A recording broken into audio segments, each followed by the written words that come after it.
but to ultimately say the ideas that we'll be talking about today, yes, they are extremely relevant in the governmental, political realm, but they're also extremely relevant in the personal realm, in the family, and so on. And my understanding from talking with some of you is that that's as much of a challenge often as any negotiation, given the nature of your work, given the time intensity of your work as well, of negotiation.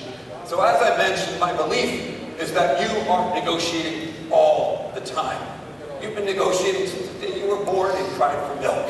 You know, and I dare say some people have not changed their style of negotiation very much since then. But that's another story. And as you negotiate, what are your goals?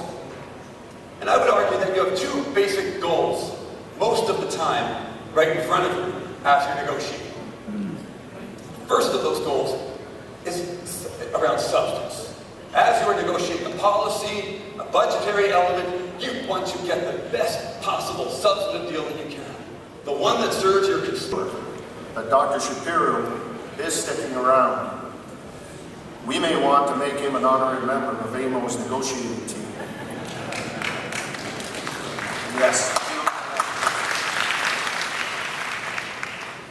Ladies and gentlemen, this conference is about good ideas. We all have lots of ideas about what ought to be done, what needs to be fixed, and what could be better. We look for what's broken and we fix it. Life isn't perfect, so we will always be very busy. Having said that, I am proud of how far we have come. A decade ago, AMO's vision was to create more fiscally sustainable municipal governments so that we could focus on our core responsibilities, invest in infrastructure, and work with our provincial and federal partners as respected partners. As logical as that may sound now, AMO's vision was audacious 10 years ago. Whenever we did get to sit down with the province, much of the time was spent arguing about whether the effects of downloading were real to us. Meanwhile, we were all deferring infrastructure investment year after year to pay for downloaded social service costs that we couldn't afford. Our relationship with the federal government was almost non-existent at that time as well. This conference was important, but it was a shadow of what is about to be taking part in this convention this year. Over the past decade, we have earned the respect of our provincial and federal peers. Today, by law, for good reason, the province is required to have government consultation with AMO. Through this, we have forged a frank, honest, and productive relationship. We tested that relationship in 2005. At this conference, when we called on them to work with us to create a substantive and practical plan to restore fiscal sustainability for municipal government and to end the province's dependence on municipal property tax revenue. 1 year later, also at this conference, we agreed to carry out the Provincial Municipal Fiscal Service Delivery Review. Completed in 2008, it confirmed, and I repeat, it confirmed that downloading was harming Ontario's communities, and it mapped out a plan to upload significant provincial costs over the next 10 years. So over the past 5 years, the agreement has uploaded a cumulative total of $3.1 billion in provincial costs for social services and court security. About $1.2 billion of annual costs will be uploaded in 2012, and the upload is scheduled to grow each year until 2018. We've used our progress with the province to forge better relations with our federal government, and the Federation of Canadian Municipalities has been a helpful partner. AMO's most obvious success is Ontario's federal gas tax fund. It includes a signed agreement between the Government of Canada and Ontario's municipalities through which $746 million in annual gas tax revenue flows to you directly, without having to go to the province. Ontario's model is the envy of every other Canadian municipality. We have it because we earned the trust and respect of the federal and provincial governments. This trust and respect served us well when the recession hit. And all three orders of government agreed to invest in municipal infrastructure on a scale that hadn't been seen since the 1970s. So again, our world is not perfect. There are plenty of things we'd like to fix, but Ontario's municipal governments are in a much better position than they were a decade ago.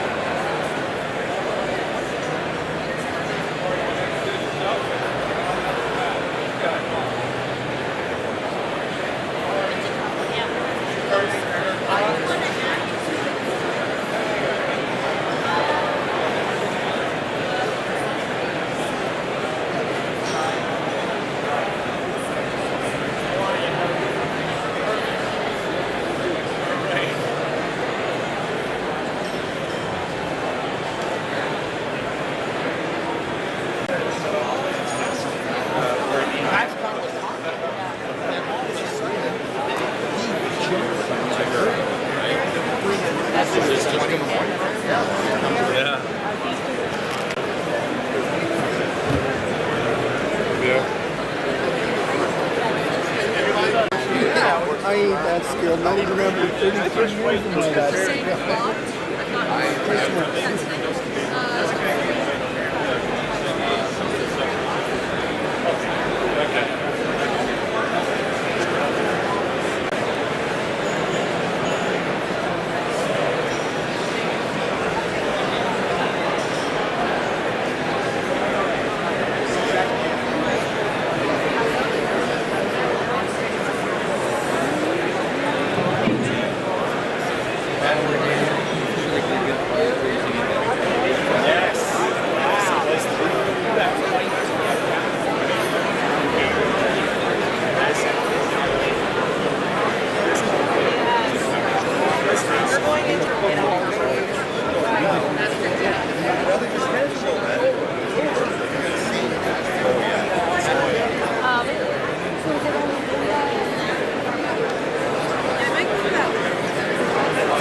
at the heart of our communities and our infrastructure. And it is a great pleasure to be here today on behalf of the Cement Association of Canada and its members, as proud sponsor of this morning's keynote speaker, Ms. Amanda Lang. Gemmy Award-winning Canadian business journalist Amanda Lang is CBC's senior business correspondent, and we've seen her occasionally host The National. She is also co-host of the Lang & O'Leary Exchange, a daily business program airing on the CBC News Network. Before becoming a journalist, Amanda studied architecture at the University of Manitoba. Her first job in journalism was for the Globe and Mail, and subsequently Amanda joined the Financial Post newspaper, where she became the paper's New York correspondent. In New York, she made the leap to television, where she was part of the team that launched BNN, and before long wound up at CNN as a reporter in it. She returned to Canada in 2002 to rejoin BNN at CTV, and she has been with CBC since 2009. We are pleased to bring her to the stage, and like you, we look forward to her remarks on the power of why, how curiosity drives innovation, engagement, and happiness. Let us welcome Amanda Lang to the podium.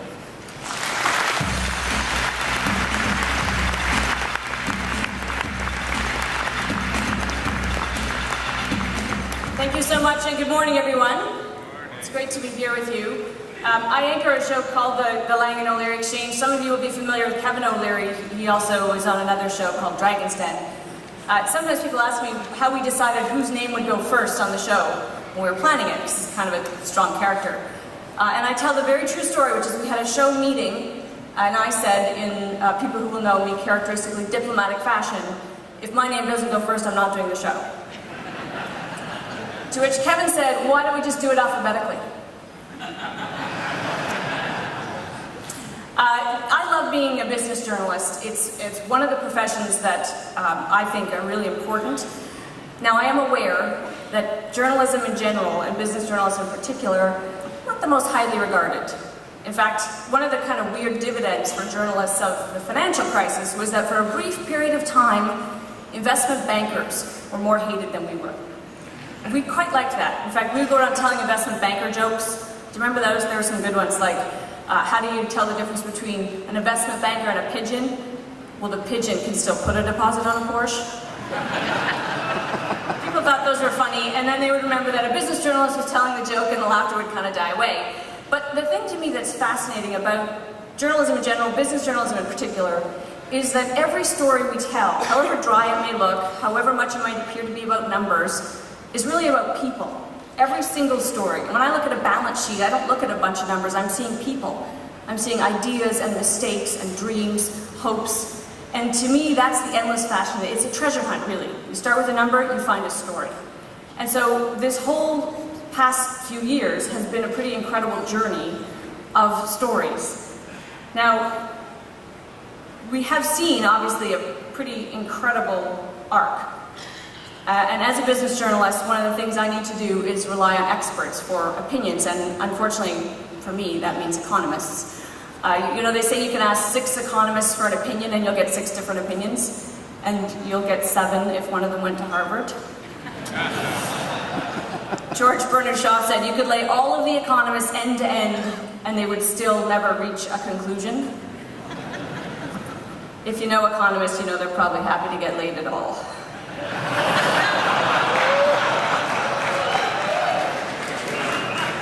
There is the one thing that economists have agreed upon in the last few years, and that is that Canada is an island of stability. We did better in the recession.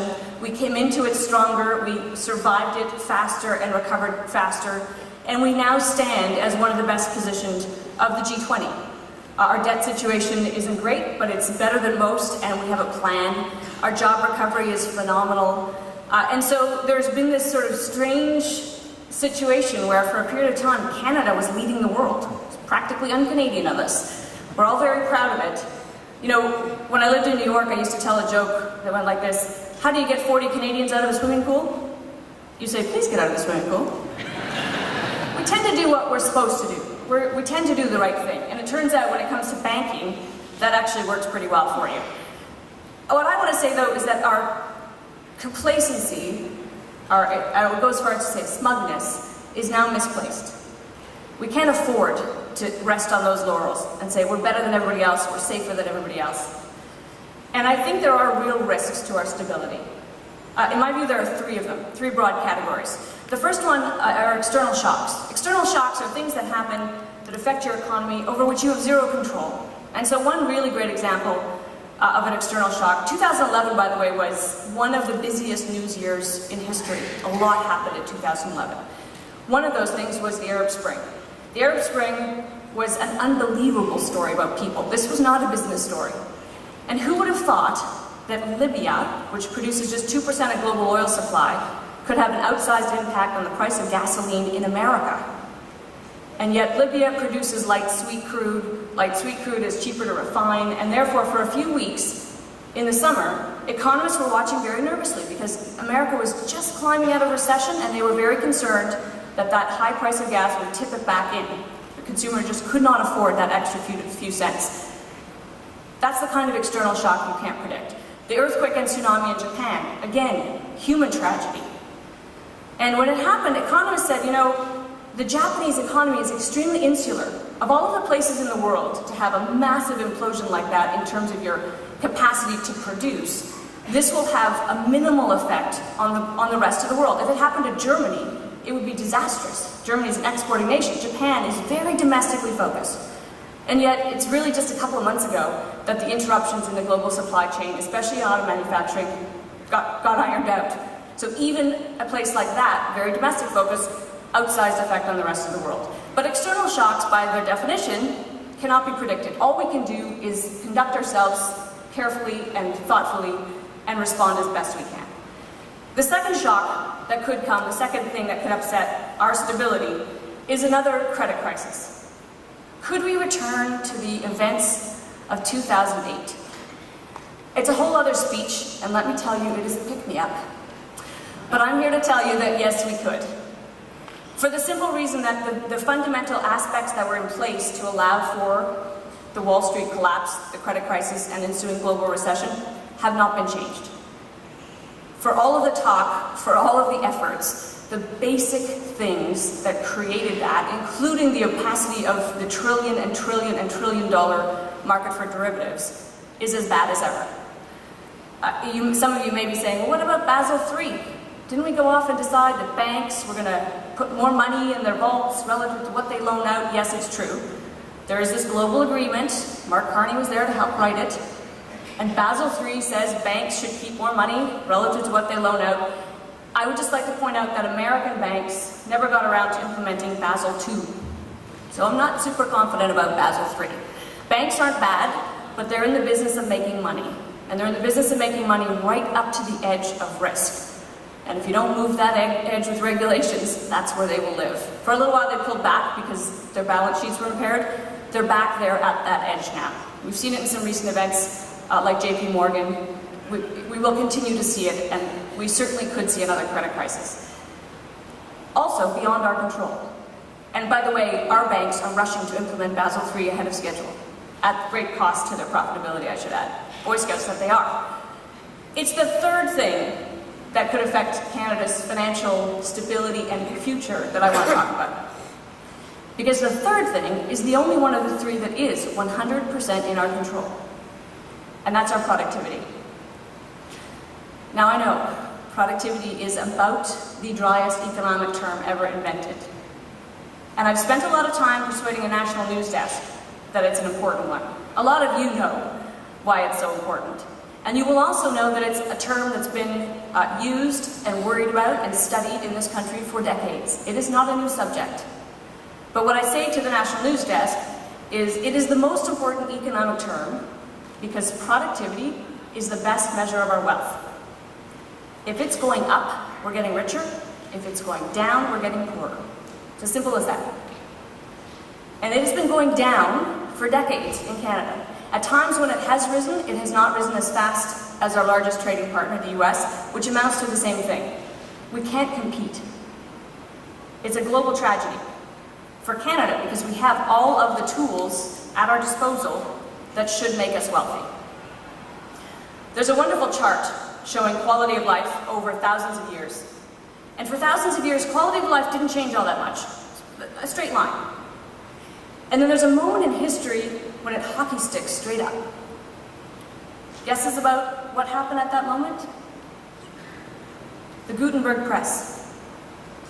The Gutenberg Press meant that suddenly information, knowledge, that had previously been lost or forgotten or literally buried was suddenly stored, saved, and shared.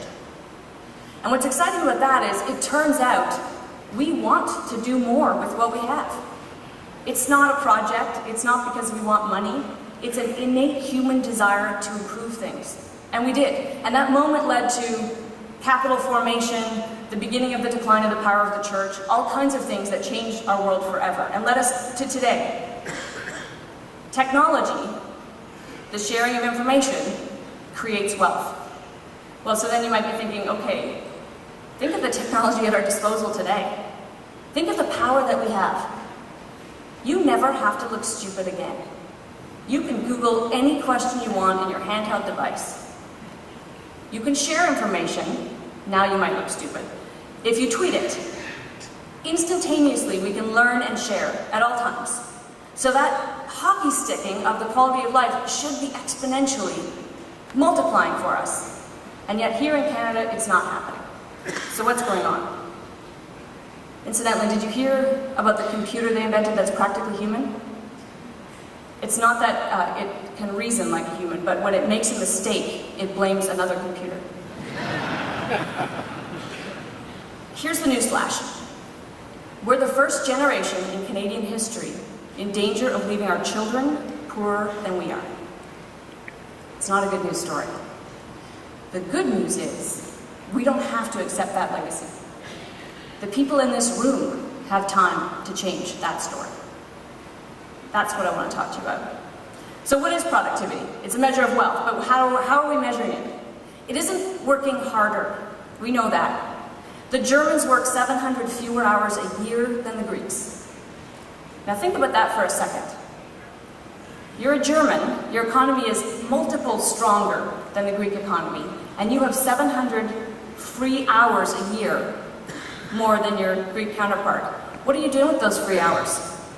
You're not sitting in your house in the dark.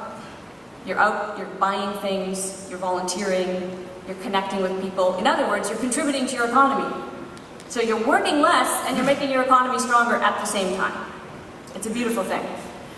So I like to think of productivity in sort of three categories. Let's say you have 10 employees and they make 10 widgets. You might go to them and say, guess what? This year you're making 15 widgets. Good luck. You might give them some new tool to help them do it. That's the kind of productivity that we got through things like the personal computer, new technology. Or you might say, times are tough, guys. 3 of you are fired. You 7, you're still making 10 widgets. Figure it out.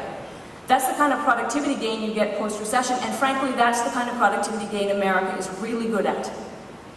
Layoffs that never come back. The third kind of productivity gain is you have 10 employees, they make 10 widgets, but the widgets they make this year are better. They've improved them somehow, and they can charge more for them. So your profitability goes up, that's a productivity improvement. And frankly, that is the best kind of productivity improvement. That's the one where things keep getting better, people's lives get better, and people aren't laid off. Bit of a simplification, but that third kind of productivity is the one I want to focus on, because that productivity you get through innovation. And now I'm going to stop talking about productivity particularly, because I actually don't think you and I can do anything about productivity. We just agreed that it's not working harder. We just agreed that it may be about things beyond our control, like the R&D in the labs down the hall. We can do something about our innovation. Innovation is another word that's used at a very high level.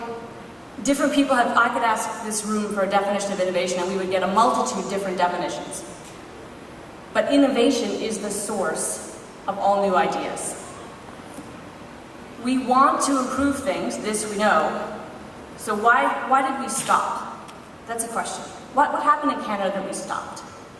So just briefly on back to these decades that have been spent reviewing this question. For years, as we all know, our currency put us on sale. We traded at 60 cents to the US dollar. Our manufacturers, so the thinking went, didn't have to work as hard, didn't have to compete as hard. It was easy to keep up with the Americans. It's an interesting theory, and it's certainly one that many people support. The problem I have with that theory is that for the last decade, it hasn't been true. It's been moving in the other direction, and we've been holding at or near enough to parity that our manufacturers do not get a break anymore. And while some of them did go out of business, the vast majority of Canadian manufacturers learned to adjust to this new reality. So it can't really just be that. Others, like my friend Kevin O'Leary, will say, blame the government, taxes and trade. And again, it's tempting, because those really are two barriers to productivity and business growth. And yet, on both fronts, they've been moving in the right direction, again, for decades. Neither is perfect, but taxes have been coming down in this country for decades. Trade barriers coming down. I did some work not that long ago with the Quebec-Ontario Economic Summit. And in doing it, did what I love to do, which is learn something. And what I learned was that the interprovincial trade barriers that are still on the books are enormous. You all know this. There are more trade barriers between provinces in Canada than there are between all of the member states of the European Union.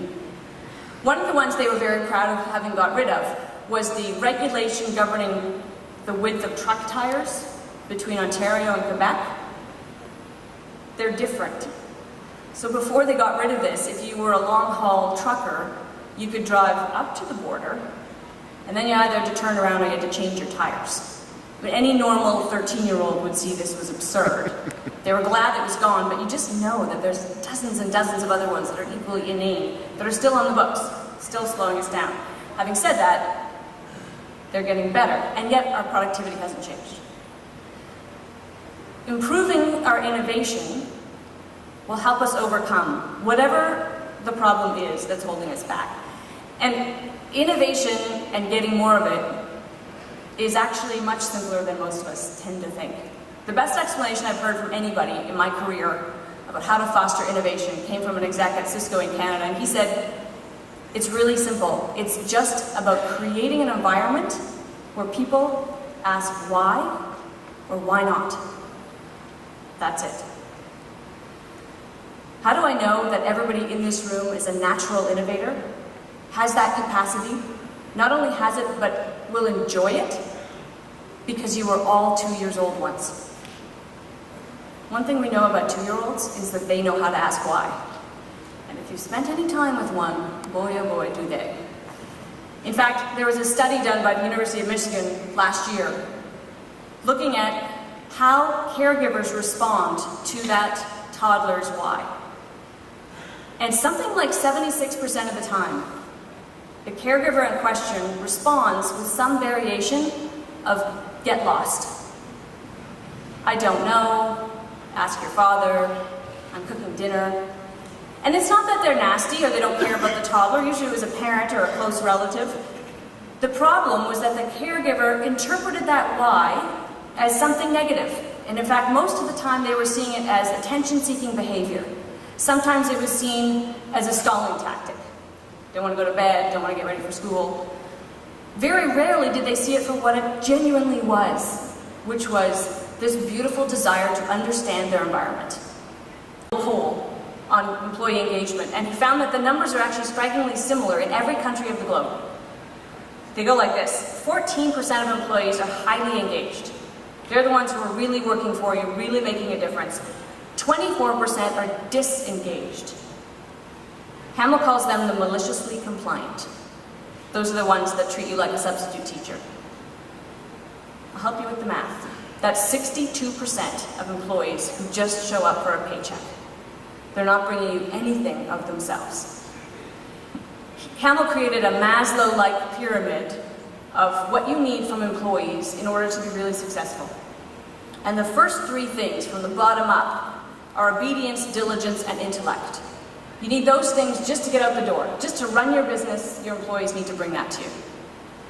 But it's the next 3 things that define a great enterprise: initiative, creativity, and passion. Those are the authentic selves of your employees and of you, and nobody can insist you bring it. You can't order it up. It's a gift you give to your employer, it's a gift your employees give to you. There's a Canadian company called Ripple, which was just sold last year to Salesforce.com, as so many great Canadian companies are. Ripple uses social networking to do real-time employee feedback. So rather than filling out forms and waiting a few weeks to find out what your boss and your colleagues think, it's literally in real time. Whole Foods is experimenting with ways to allow employees to be more empowered through social networking. Things like being able to rank each other in a meaningful way that will actually have an impact on your bonus. Whole Foods is also creating empowerment by spinning off the power from the center to the periphery. So that's a company that's working really hard to make employees right at the local level feel very engaged by giving them actual control. So at a Whole Foods store, the employees decide the end cap, not head office. Now they've got to report back up why they did it and how it's working out, but they're the ones best positioned to know where the organic peanut butter should go in downtown Toronto versus downtown Calgary.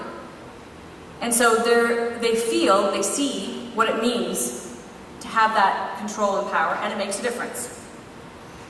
I was participating in a roundtable with some CEOs not that long ago. I was invited to moderate this group of CEOs in a discussion about innovation, how you get it from your employees. It was a great conversation. And one of them was a CEO of a hydro company. And he was the one who'd initiated this conversation. He really, truly desires to unlock the innovation of his workforce. It's great. And he said, how do I make my employees more innovative? And I said, well, what's the process by which they can share ideas? Because like at Whole Foods, the guys on the front line know best how to change things. How do they get the message through? And he said, well, we've tried employee suggestion boxes and the like, but the truth is at a hydro company, 2% of it is super high tech. It's the command and control, always on stuff. And 98% of it is really boring things like trimming trees and checking wires and pounding poles. And it's kind of also very regulated. There isn't a whole lot of room to change things up. And I said, great, okay. You're wondering why your employees aren't more innovative. Just take a minute, go down the hall to the men's room, take a look in the mirror. Because you, with the best intentions in the world, just gave me a big explanation of why you won't let them. Often the impediments to letting people unleash their knowledge and information is the system, and it's often the folks running the system. In the course of my research, I discovered something that I found surprising and fascinating, which is that the military is the most innovative organization on the planet. The US military in particular has been at the forefront of thinking around innovation for decades. And it seems counterintuitive. You think, when is there a more command and control, know your place kind of organization than the military? And yet, if you think about it a little bit more, you realize it makes perfect sense. Because you cannot fight a battle from a playbook. There aren't rules. You need to give soldiers all kinds of tools and information, and then they need to go out and innovate on the fly, in the field, figuring out how to stay alive, and figuring out what the other guy is going to do and responding to it. So I spoke to a whole bunch of some of the top thinkers in innovation in the world, our American former colonels in the US Air Force and military. One of them is a guy named Rolf Smith, who actually rose to be very, very, very high in the US Defense Department. He was called Colonel Innovation for a long time. And decades ago, before computers were everywhere, we had these handheld devices, he was asked to really create a culture of innovation in the Air Force. And so they created, again, before there was the internet or computers, they created an electronic suggestion box, a way for people to give ideas that in kind of low-key but easily accessed way. And they got an idea from this young airman on a Texas Air Force base. And the guy wrote, I work at night, I sleep during the day, and there are trucks that have to drive down the street outside my barracks, and they wake me up. And if you would put a speed bump outside my barracks, it would slow them down and they wouldn't wake me up. And the Innovation Task Force thought, it's not exactly the thing we were looking for, but it's a perfectly reasonable request. So, they funded a speed bump for the guy. 3 months later, the same airman sends in a suggestion. He says, the phone in my barracks common room is in the middle of the room. And when I call my girlfriend, the other guys stand around making fun of me. And it would be great if we had a phone booth, somewhere outside, with a door on it, a little privacy. And again, the task force was looking for big ideas, but this was a reasonable idea, easily funded. They gave the guy a telephone. And then 3 months later, like he was on a schedule, he sent in another idea. And this idea that he sent in was so game-changing and so important that Rolf Smith still can't say what it was. It's highly classified. But it was something that the military had been working on for a long time, and this guy had the answer. Now, the moral of the story is not he was bribing them until he got a speed bump and phone booth. He wasn't holding back that third-grade idea. What he was doing was, he saw that his ideas weren't going into a void. His brain connected. He started thinking, and he was empowered. He realized they actually were listening. Somebody out there was listening. And he shared an idea that he might never have shared. One of my favorite stories about innovative thinking is a guy who he's never much luck with women, kind of a nerd actually, realizes one day that he has a kind of an ace up his sleeve, in that he is the only son of a really, really wealthy man who's about to die. So he goes to a cocktail party where normally he wouldn't have the guts to go, and he goes up to this tall blonde he would normally never approach. And he says, I know, I don't look like much, but don't walk away. I am the only son of a billionaire at death's door. And she's interested. And 3 days later, she marries his dad. Is it your best friend? Is it your spouse? We don't often think that way. You're delivering something, it's a product. What's the product? Who's the customer? And then more importantly, and boy do we ever not think about this, what do they want? What are they willing to support? In our personal lives, we hardly ever do that. Roger Martin is the dean of the Rotman School at the University of Toronto, and he's widely recognized as one of the best deans the school's ever had. When he took the job, Roger did something very few of us do, and that is he surveyed what a dean does. And the easiest way to do it was to look at what the previous deans had done.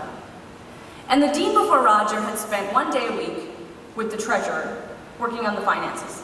It's a big part of the dean's job. Roger was kind of horrified by that. He doesn't like finances, he's not very good at them.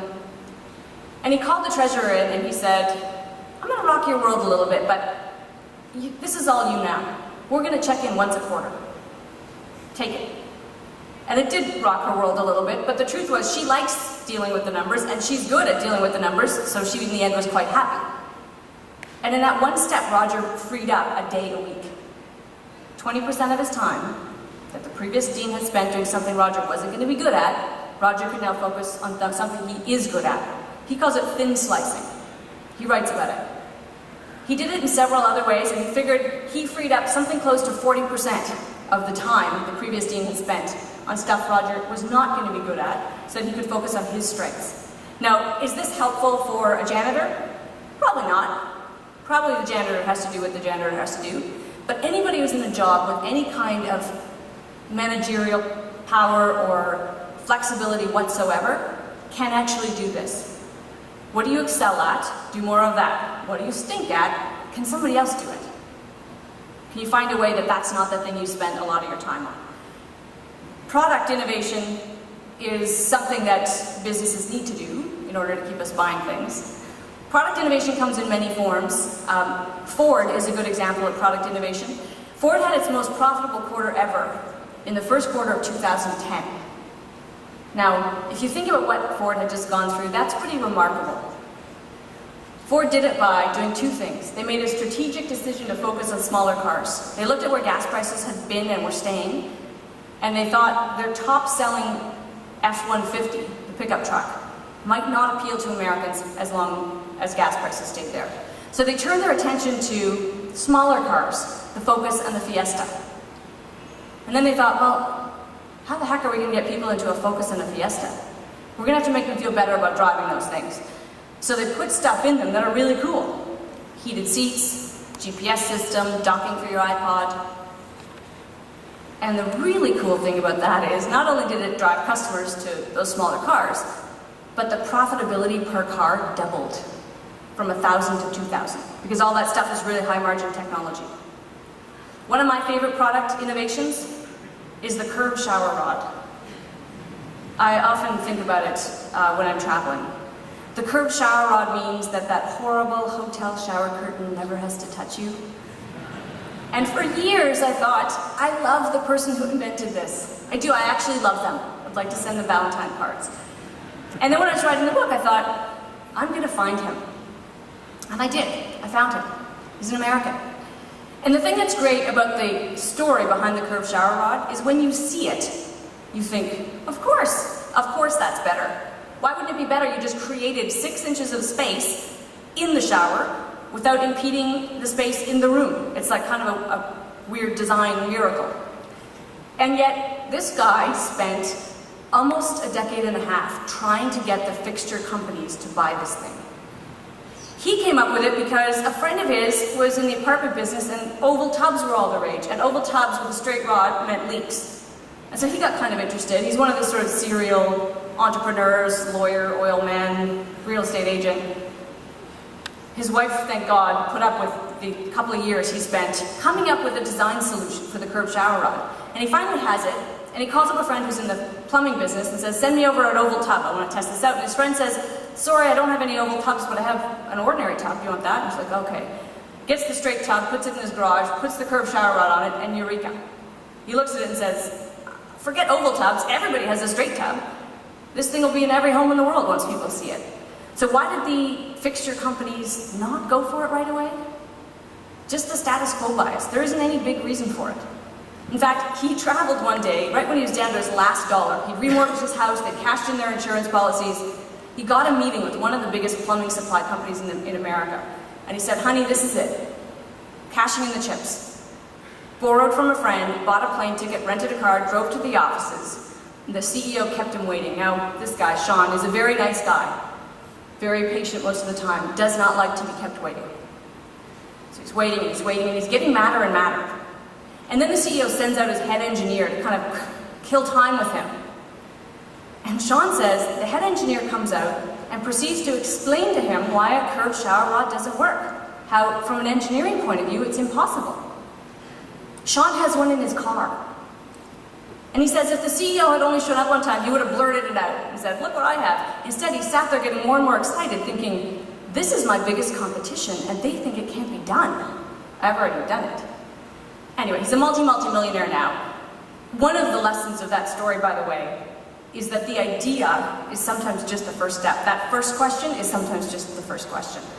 It isn't actually all smooth sailing and eureka moments for the people that really change the world. Service innovation is a hugely important part of the innovation puzzle. In Canada, we spend exactly 0 on it. It's 76% of our economy, and governments at every level spend 0 on it. Somebody told me that Industry Canada thinks it's innovation if it hurts when it falls on your foot. It's got to be a thing, you got to be able to see it. So R&D tax credits have been focused on the tangible, where in fact most of us know that a change in service is often the way to yield the biggest result in every area of our lives. One of the greatest examples of how service is critical is the Tata Nano. Tata, big Indian conglomerate, spent a lot of money and time creating a car that the average Indian could afford. And by average, I mean poor. So it's a car that was going to retail for about $2,000 and allow them to get families of 5 off motorcycles. It was going to advance the quality of life for everybody. And then when they put it to market, they forgot how to sell it to these people. People without bank accounts, people from small towns. And so they were marketing it through showrooms in big cities where you needed auto financing, regular auto financing. And so the people who could qualify for financing found they could afford a nicer car, more expensive car. It almost failed. And Tata quickly realized what they needed to do was take the showrooms to the towns, help finance, create micro-lending, all kinds of things that they needed to do out of the gate. Fortunately for them, they did it in time. So my question for those of us who aren't engaged, who don't feel always on, all the time, is why not? How can we get there? If you have employees, that's the biggest gift you can give them, helping them get there. Dean Kamen is the guy that invented the Segway. Remember the Segway? The Segway was invented, incidentally, the same year as the iPod, just to show you how some things take off and some things really don't. But Dean Kamen is a genius. He's invented many, many things. He says one of the big impediments to prosperity in America is how we treat engineers and scientists. He would like them to be glorified the way rock stars and athletes are glorified, so that little kids dream of being an engineer. He thinks that'll solve a lot of trouble. But he also says children are born scientists, and then we train it out of them, relentlessly train it out of them. So how to engage? You literally have to just stop for a minute and think about yourself around the age of 4. You asked why. You asked why because there was no ego involved. There was no sense that you might look stupid, that somebody would mock you, that something about your personality was threatened by not knowing something. Not knowing something was actually kind of fun, because then you got to learn. When you're 4, you know that curiosity is fun, because it makes your brain work. And it turns out, if you go back to that moment when we started galloping in the creation of new things, making our brains work feels great. It's actually, as human beings, the thing that feels the best. It's why our quality of life isn't determined by how fast we can run or how tall we are. It's determined by how we think, if we think. So think like a 4-year-old. If we all do that, if we all manage to turn on our curiosity, engage ourselves in our lives, the really great news is, without even trying, we will solve Canada's innovation problem. We will solve Canada's productivity problem. We will hand on a better legacy to our children. Best of all, we'll have fun doing it. It'll feel good, we'll be happier. So in the years ahead, I believe Canada will remain better off than most countries. I think we have some time. We really are in good, stable shape. You know better than anybody the difficulties that we face, and there are some serious fiscal difficulties we face, but we're better off than many. We have the time to solve this. So the next time somebody says, please get out of the swimming pool, please, some of you, ask why. Good morning, everyone, and it's a pleasure to be here representing the Federation of Canadian Municipalities. We are your voice in Ottawa and have been the national voice of Canadian municipalities since 1901. Et c'est un grand plaisir et une fierté pour moi de représenter la Fédération canadienne des municipalités aujourd'hui. I'm joined here today at this conference, they may not all be in this room, by many FCM board members, and I'd like, if they are here, to stand as I recognize them. Mayor Joanne Ross-Zooey from the Township of Wellington. There's Dorothy Hector, Councillor Kingston. Roger Anderson, Chair of the Regional Municipality of Durham. Clark Somerville, Councillor, Regional Municipality of Halton. Tom Turney, Councillor, Ottawa.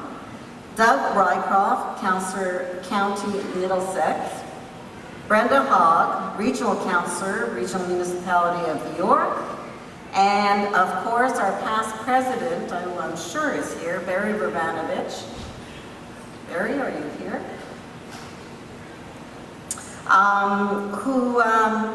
Who many of you may know, and I'm sure that if you do know him, you know that he has a great sense of humor and has well thought out opinions. So for those who are here, please recognize them and thank them for all the work that they do on behalf of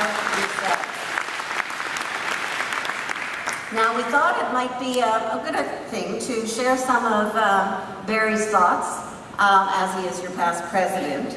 And we think that you will enjoy what you will see. So if you can take it away now. You know what I've learned as president of FCM?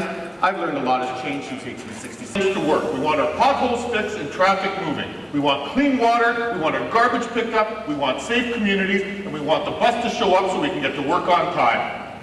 Here's another thing I've learned. We're all proud to be Canadian. We care about hockey, the snowbirds, our flag, and the true north strong and free. But what we care about most is home. It's where we live. Our neighborhoods, our cities, our towns, and our farms. I'm calling on everyone who cares about the place they call home to speak up. When things in our communities don't work, we just want them to be fixed. We don't care about why they can't be fixed. So tell everyone in government, you need to work together to fix our cities and communities. Our cities and communities are the foundations of our country. We need to start rebuilding Canada, and we need to start now, before it's too late. They want their roads and bridges to be safe, and they want their drainage systems to work. And they also know that if there's a problem, the first door that they go to is your door and my door, the door of local governments across this country. And so today I'm going to focus largely on infrastructure and the need for a long-term sustainable source of funding for infrastructure. It's a very important time for Canadian municipalities because about $2 billion in annual infrastructure funding from the federal government is set to expire in 2014. That's about 1/3 of what we currently receive. If a satisfactory agreement cannot be reached, the loss of funding will deliver a body blow to local governments across this country who are all struggling to keep up with crippling infrastructure deficits. We know from past research that the infrastructure deficit in this country 5 years ago was $123 billion. And recently, AMO has estimated that the infrastructure deficit in Ontario is $60 billion. That deficit is growing. Both AMO and FCM have been working diligently with other provincial and territorial associations to ensure that the current funding is not only maintained, but is also enhanced. We have been consistent in our messages to the federal government and the provincial governments and territorial governments. There's a need for long-term, sustainable, predictable funding that meets the needs of all local governments across this country. We've also stated that any new plan must be timely to ensure that we do not miss a construction season. In Budget 2011, the Government of Canada committed to develop a new long-term infrastructure plan with the help of municipalities, provinces, territories, and other stakeholders. The federal government has, in fact, begun to deliver on that commitment through a three-phase process. For those of you who attended our annual conference in June, you would have heard Minister LaBelle, Minister of Infrastructure, Transport and Communities, tell delegates that the new long-term infrastructure plan will be in place to ensure municipalities do not miss a construction season. And in fact, that promise has been repeated many times.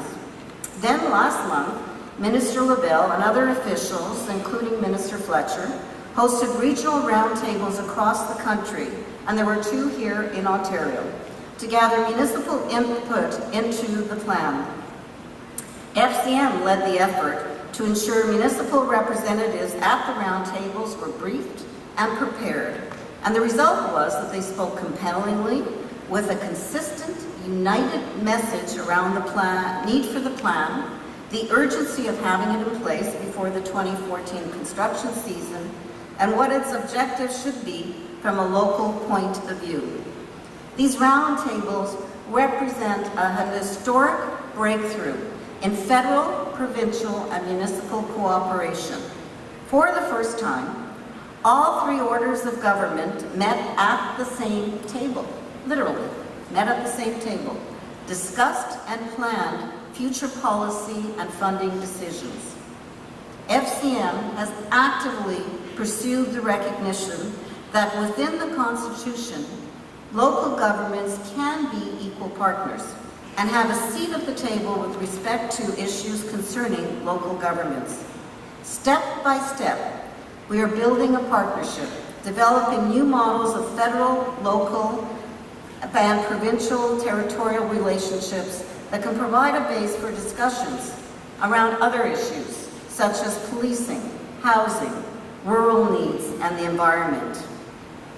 Our submission to the National Roundtable, which will take place in the fall, will be based on 3 basic principles that have at its base the understanding that funding of this country's infrastructure is not an expenditure, but it's an investment by all 3 orders of government. The first principle we'll call securing our economic foundations.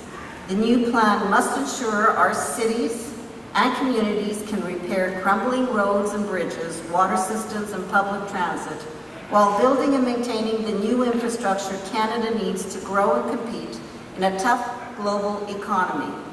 The fact is, local governments receive only 8 cents of every tax dollar paid in Canada, yet we maintain and operate and own more than 50% of the infrastructure in Canada. Under the new plan, the federal government must take concrete steps to put a fair share of the taxes that Canadians pay back into the local communities where they live. And in addition, we are going to be saying that the plan must have flexible funding programs to accommodate the distinct needs of different communities. Thank you. The second principle we'll call protecting recent gains. Recently, the federal government has worked closely with provincial, territorial, municipal governments, local governments, to fight the global recession and start repairing core infrastructure. The new proposed infrastructure plan must build on those gains by replacing the $2 billion per year in expiring funding, indexing federal investments like the gas tax to protect their long-term value, and design longer-lasting funding programs to ensure the infrastructure is built, financed, and maintained over decades. Not 1 or 2 or 3 years, but decades. The third and final principle is meeting new and growing challenges. The long-term infrastructure plan must confront new challenges that threaten Canada's economy and quality of life. These include the more than $20 billion that we have estimated as the cost for meeting new federal wastewater standards, traffic gridlock, and adequate public transit, and adapting roads and water systems for extreme weather. So this brings me to our Target 2014 campaign and your involvement in it. Since June, when we launched this national campaign, community after community has begun passing resolutions endorsing 2014 and calling on the government to ensure that the new long-term plan is fully in place by 2014. Already many municipalities in Ontario, and daily we are hearing of many other municipalities, are passing council resolutions which support our campaign. And those resolutions call on the federal government to establish new infrastructure funding programs in time to support the 2014 construction season. Today I'm here to ask you to join with the other Ontario municipalities who've already lent their support to our effort by passing a resolution and spreading the word in your community.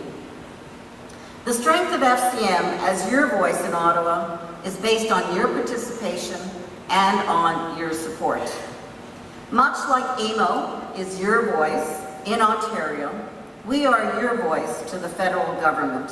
We represent about 90% of the Canadian population, almost 2,000 municipalities across the country, and our voice is strengthened by the tens of thousands of locally elected representatives that form part of FCM.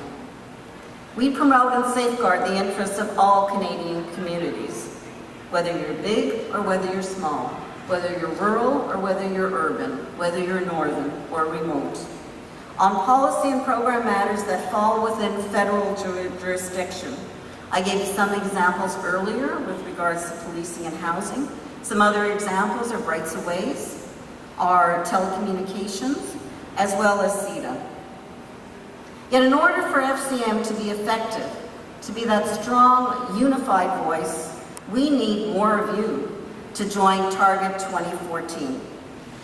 We need your motions to demonstrate to the federal government the importance of obtaining the sustainable funding that will enable us to sustain, maintain, and construct new infrastructure to support increasing demand from our citizens, the growth of our cities and communities, and to galvanize our local economies. In the end, all of that makes Canada more productive and helps create jobs.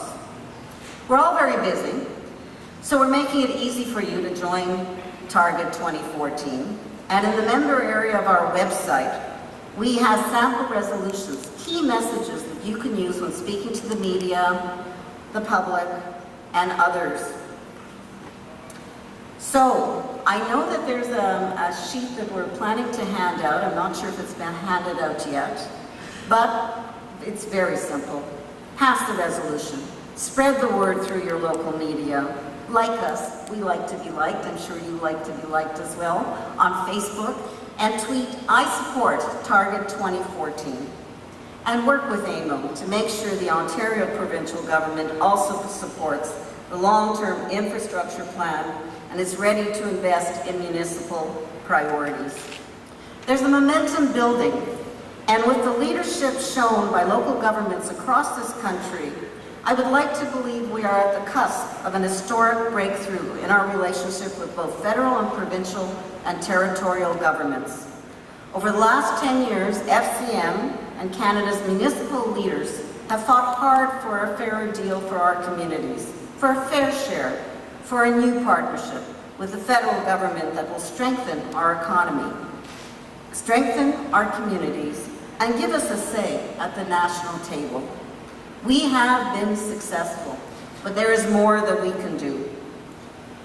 We also need to ensure that the provincial and territorial governments understand and support the plan and are ready to invest with us. There needs to be a recognition that this is a three-way partnership. We, as local government, don't come to the table empty-handed.